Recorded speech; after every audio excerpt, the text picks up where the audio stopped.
एका लड़िले अभिषेक शर्मा दिल्ली को हराई हैदराबाद को विजयी कले।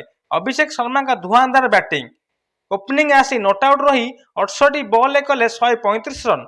हैदराबाद 20 ओवर 2 विकेट हराई 242 रन करथिला। जवाब रे दिल्ली 9 विकेट रे 195 रन करथिला, जहा फल कि 47 रन रे यही मैच को परास्त कला दिल्ली।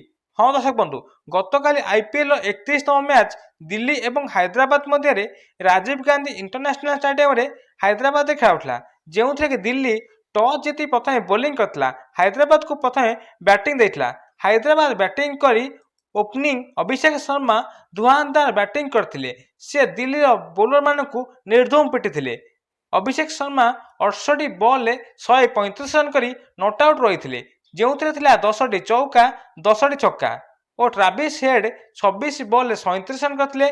ईशान किसान 13 बॉल 25 रन करथिले। शेष समय को हेनरी क्लासेन से 13 बॉल 37 रन करथिले, 3टी छक्का और 3टी चौका मारिथिले। किंतु सबुठ बड़ कथा अभिषेक शर्मा बैटिंग जितेबाला भी खेलती किसी ना किसी रेकर्ड करती, जहाँकि देखा मिलता गतकाली मैच रे से जितेबाला बैटिंग करते बैटिंग रे अलग किसी देखा। से 68 बॉल 135 रन करते, बर भारतीय बैट्समैन हिसाब से जी कि नाम रेकर्ड सृष्टि होती से T20 रे अधिक रन करियारे गोटे इनिंग्स रे हाईएस्ट स्कोर तांको नाम अच्छी 135 रन। से 10टी चौका 10 छक्का मारते, जहाँ फल कि हैदराबाद 20 ओवर 2 विकेट हराई 242 run करथिला।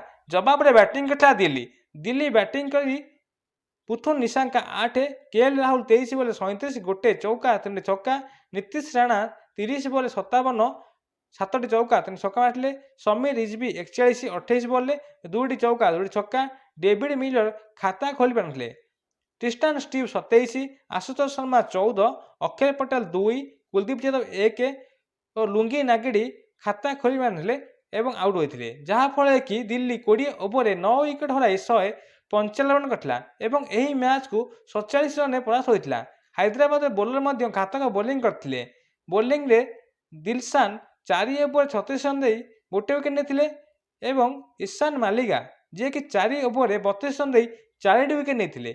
Shakib Hussain 4 over 29 run दे गोटे विकेट नेथिले।